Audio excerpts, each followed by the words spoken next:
हरे कृष्णा, राधे राधे, राधे राधे सभी को। तो व्यतिपात योग पंचांग क्या है जो अभी लगने वाला है, तो एक विशेष और शक्तिशाली योग है। इसके बारे में मैं आज आपको वीडियो में बताऊंगी। व्यतिपात योग जो है वो पंचांग का एक विशेष शक्तिशाली योग माना जाता है। यह तब बनता है जब सूर्य और चंद्रमा की स्थितियाँ एक खास खगोलीय संयोग जो बनता है, तब यह व्यतिपात योग बनता है। इसे ज्योतिष में अशुभ योग भी माना जाता है, लेकिन कुछ आध्यात्मिक कार्यों के लिए यह बहुत ही प्रभावी होता है। तो व्यतिपात योग की विशेषताएं क्या है? व्यतिपात योग जो है वो महीने में कभी कभी आता है, रोज नहीं होता। इससे सामान्य शुभ कार्यों में जैसे शादी हो गई, गृह प्रवेश हो गया, इसके लिए जो है वो अच्छा नहीं माना जाता, अशुभ माना जाता है। लेकिन जप तप दान पूजा व्रत के लिए यह बहुत ही फलदायी माना जाता है। जैसे चंद्र ग्रहण होता है, उस पर हम जप तप करते हैं। सूर्य ग्रहण होता है, उस पर हम दान आदि करते हैं, जो वस्त्र दान करते हैं, अन्न दान करते हैं। ऐसे ही यह भी है व्यतिपात योग। इस दिन अगर आप जप तप दान पूजा व्रत आदि करते हैं तो यह आपके लिए बहुत ही फलदायी हो जाता है। इस दिन किए गए दान और पूजा का फल कई गुना बढ़ जाता है। तो यह व्यतिपात योग अप्रैल में कब लग रहा है? मतलब वैशाख में कृष्ण पक्ष के बाद यह योग व्यतिपात योग कब लग रहा है, तो आइए जानते हैं। व्यतिपात योग जो है वो 6 अप्रैल को दोपहर 3:24 से 7 अप्रैल 2026 को शाम 4:16 तक यह रहेगा। यानी कि यह योग 6 अप्रैल दोपहर से शुरू होकर 7 अप्रैल शाम तक रहेगा। तो इस दौरान आपने क्या करना है? यानी कि 6 अप्रैल सोमवार दोपहर से लेकर 7 अप्रैल मंगलवार शाम तक आपको इस दौरान क्या करना है, क्या नहीं करना है। तो आइए जानते हैं क्या करें। तो सबसे पहले तो यह जानेंगे कि व्यतिपात योग में व्रत रखना अच्छा माना जाता है या फिर नहीं। लेकिन अगर आप रखना चाहते हैं वो तो रख सकते हो, लेकिन यह अनिवार्य नहीं है, ज़रूरी नहीं है। आप अपनी सुविधा के अनुसार व्रत रख सकती हैं। अगर व्रत रखना चाहती हैं तो फलाहार रख सकती हैं, फल लें, दूध लें, चाय लें, या फिर सिर्फ एक समय सात्विक भोजन करें। नमक कम रखें, सेंधा नमक ही आप खाएं। अगर व्रत नहीं रख पा रही हैं तो कोई समस्या नहीं है।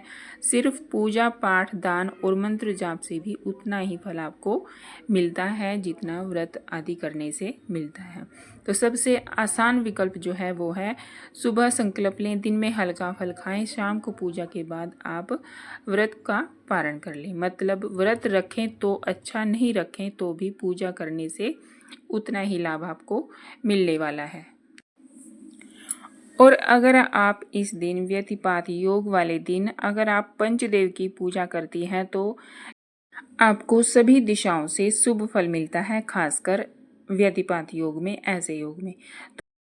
अब पंचदेव कौन हैं? श्री गणेश जी हैं, श्री शिव जी हैं, श्री विष्णु जी हैं, श्री सूर्य देव हैं और माता रानी हैं।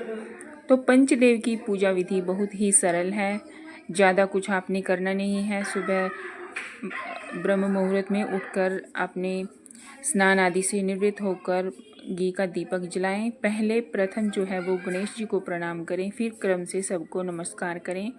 श्री शिव जी को जल अर्पित करें, श्री विष्णु जी को तुलसी अर्पित करें, सूर्य देव को जल चढ़ाएं, माता रानी को फूल अर्पित करें। छोटा सा मंत्र क्रम है जो गणेश जी के ओम गंगणपतये नमः 11 बार जाप करें।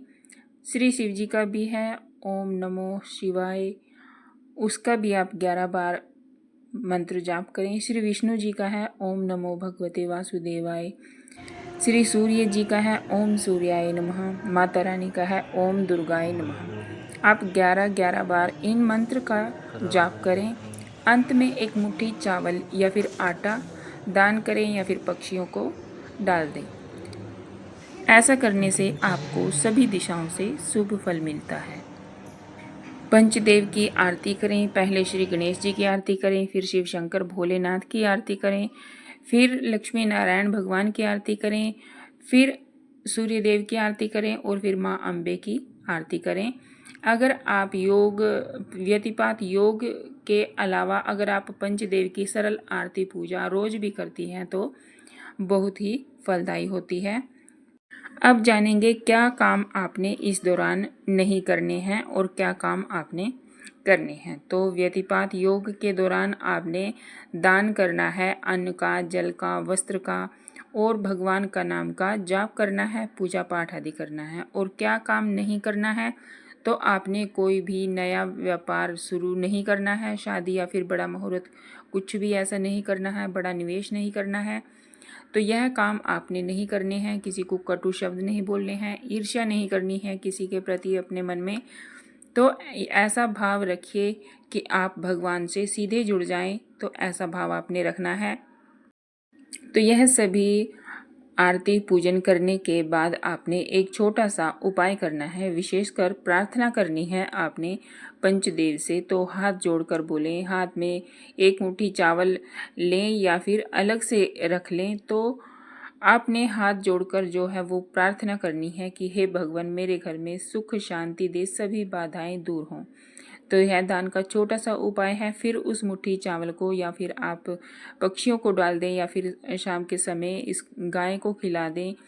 तो यह उपाय आपने करना है। दीपक जलाएं, शाम के समय कपूर से आरती करें, 5 मिनट बैठकर शांत बैठकर भगवान के नाम का जाप अवश्य करें। तो इतना करने से भी व्यतिपात योग का फल जो है वो आपको भरपूर मिलता है, अच्छा मिलता है।